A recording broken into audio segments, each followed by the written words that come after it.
La mente. Esa masa a la vez tan delicada y a la vez tan intensa, en donde se resguardan más allá de los recuerdos, pensamientos, ideas y memorias, muchas, pero muchas emociones. Algunas como invitadas no deseadas y unas otras que son parte de nuestra felicidad. Pero eso sí, todas ellas son parte de nosotros en algún momento de nuestras vidas. Y quien sea que vino con la idea de crear una película para chicos y grandes como esta, deberían ya de estarle poniendo un monumento a la creatividad. Porque sí, luego de un viaje en la infancia de Riley, en donde conocimos sus momentos más fugaces y divertidos, llenos de alegría, furia, desagrado, miedo y tristeza, hoy expandimos mente para crear espacio para esas nuevas emociones que empiezan a aparecer. Así que bienvenidos cinéfilo, cinéfilo y gamer a una nueva opinión, reseña, crítica más de este canal, porque hoy hablamos, claro que sí, de Inside Out 2 o Intensamente 2.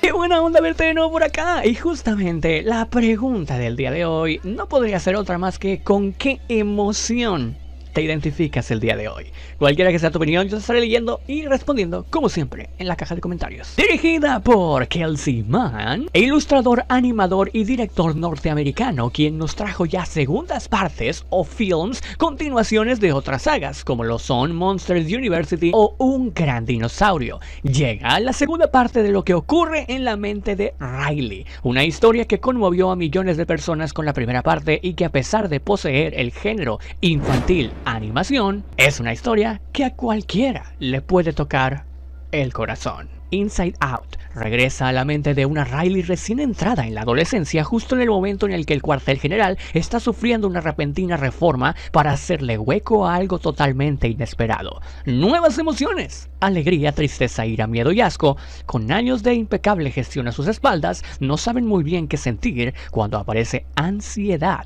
quien no viene sola. Y vamos a pisar lentamente el acelerador sin irnos a fondo, porque en esta película la verdad es que tenemos que hablar de muchas emociones. Continuando con la historia de Riley, tenemos un pequeño salto en el tiempo hacia la etapa en donde los niños empiezan a tener sus cambios más evidentes, sobre todo en Estados Unidos, no sé qué comen allá, y en donde la mayoría de la genética humana predice que es a partir de los 13 años, edad en la que se nos presenta a Riley en esta película, y de fondo tomando las riendas como siempre el cuartel general, y como nos tienen acostumbrados, las emociones más carismáticas. Atima, conjunto al que le vamos a llamar así para no tener que decir alegría, miedo, ira, tristeza y asco. Atima tiene su propio intro de protagonismo, llevando el control de la niña a la que quieren mucho y de la que se han sido cargo por 13 años. Sin embargo, luego de empezar a tener fanatismo y empezar a desarrollar sus gustos y amistades al entrar en la secundaria, etapa que estoy seguro que tú también recuerdas muy bien, que trae consigo nuevas emociones, las que llegan en la pubertad y las vimos en los pósters. Sí, son tal cual su nombre en actitud: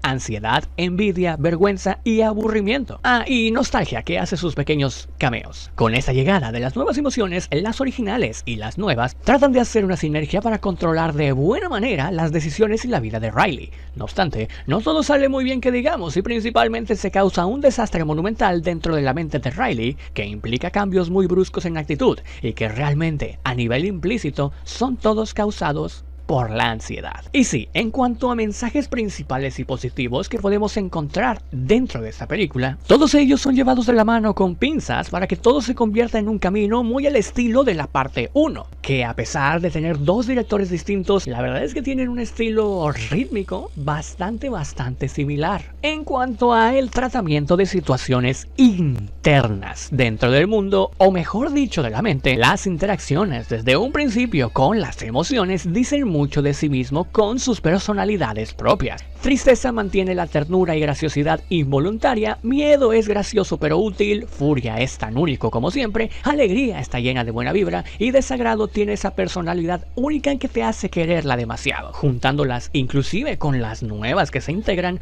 la verdad es que no se siente como si ninguna no tuviera ningún propósito de existir. Todas las emociones tienen participación alguna, y si bien en un principio el grupo de 4 en su entrada está hecho para que sean los maliciosos de la pubertad, también terminas entendiendo las actitudes de cada una de estas emociones por el contexto que se está dando fuera de la mente de Riley. La pena saliendo cada vez más en situaciones entre amigos y sociales. La envidia presentándose sorprendentemente no tanto de una manera positiva. Ansiedad siendo literalmente la villana de esta película a tal punto de caerte mal, cumpliendo su rol perfectamente. Y aburrimiento que, bueno, tiene acento francés. Ahora, todo lo que ocurre dentro de la mente de Riley, ya saben que es un mundo ahí, es casi, digamos, una calca, pero no en el mal sentido, una calca en cuanto al direccionamiento y ese camino que siguieron las emociones originales en la parte 1 para solucionar el problema principal. Que si bien en la anterior entrega era volver a encontrar la felicidad y dejar de sentir tristeza por el contexto familiar, en esta segunda parte la misión principal de Alegría y compañía, que nuevamente exploran los rincones de la mente de Riley para ir de punto A a punto B, tienen que hacer lo posible para recuperar a la Riley que ellos habían creado durante 13 años.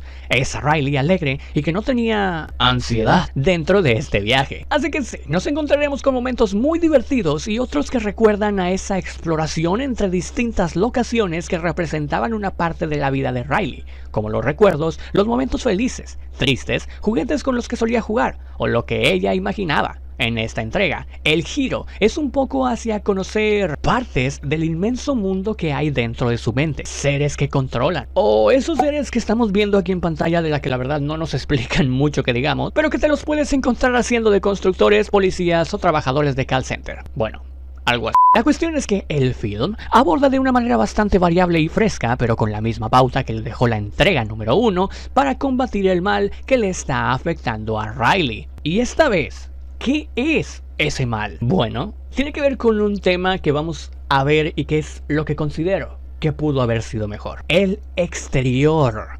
En esta ocasión está dominado de una manera enorme por un tema en específico. El hockey. Digamos que sí, de esta manera es como la película tratará de enfocar todos los aspectos que rodean al espectro de las emociones que una niña en transición a adolescente puede sentir cuando hay un deporte o un hobby que significa todo para ti. Y no es que esté mal usar este recurso, sino que en toda la película que sirve para explicar, se supone a profundidad tanto dentro y fuera de la mente, el concepto de la pubertad, me parece que se queda muy corto en los aspectos exteriores que le suceden a Riley en su camino a convertirse en una jugadora reconocida por la coach profesional, y esta lucha incesante, ¿no?, por querer ser la mejor y tener una decisión difícil o enfrentarse a lo más difícil que tiene en su dirección al clímax, ¿no?, que es elegir entre el grupo de amigas popular y usarlo como impulso para ser la mejor en su deporte, o seguir con las amigas que le han acompañado durante toda su vida, formando una sinergia más que decente cuando las emociones tienen que intervenir, pero quedándose corto por no ampliar más temas por los que la mente de un joven puberto puede pasar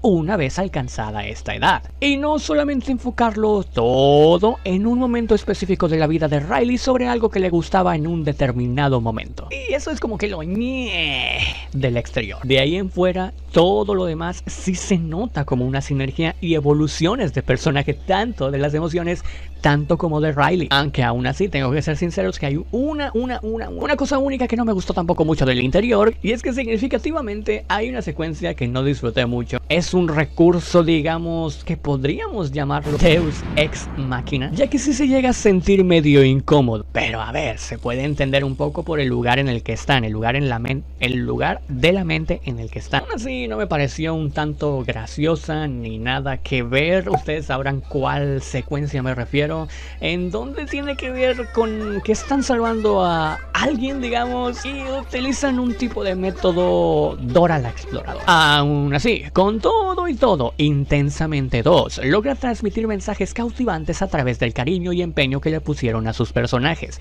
emociones también para cumplir su rol. El contexto que rodea a Riley podrá ser algo pobre para repartir todo lo que abarca la pubertad, pero no obstante, como ya lo dijimos anteriormente, sí se nota una tremenda evolución de personaje en Riley, sobre todo a través de la parte final, que en forma de lección de aprendizaje, Riley comprende qué es lo que está bien y qué es lo que está mal, además de que las emociones por sí mismas, tanto las originales como las nuevas, también aprenden de sí mismas. a comprenderse mejor las unas a las otras, cada una teniendo un momento en específico para intervenir y mostrándonos escenarios que parecían imposibles para una emoción como tal. Esto sucede, por ejemplo, con emociones como alegría, que sirve como ejemplo de que todo es parte de crecer y la vemos en escenarios que no creíamos verla con todo lo que nos dejaron, y esta historia fue en la primera entrega. Y que incluso aunque te llames alegría, no puedes estar fingiendo, digamos, todo el tiempo. Lo mismo aplica para Furia, pero viceversa. Finalmente, con un mensaje al unísono de que la ansiedad quizás es parte de, pero sí que se puede controlar,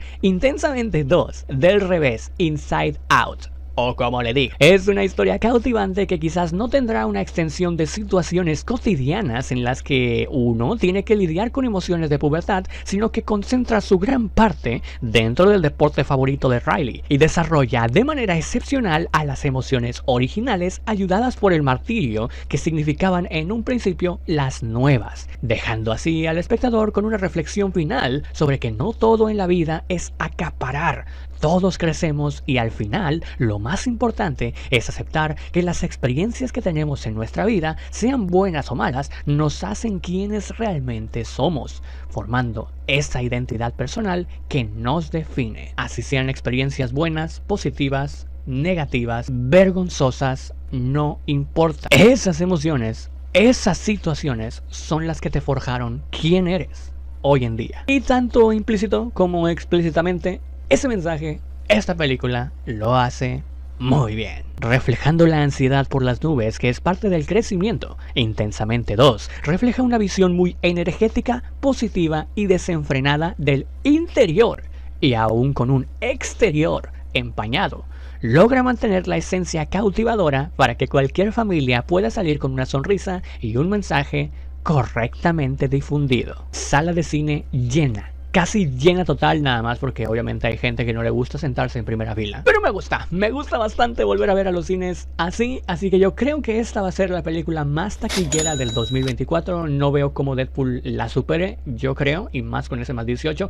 Así que bueno, yo por eso, mi querido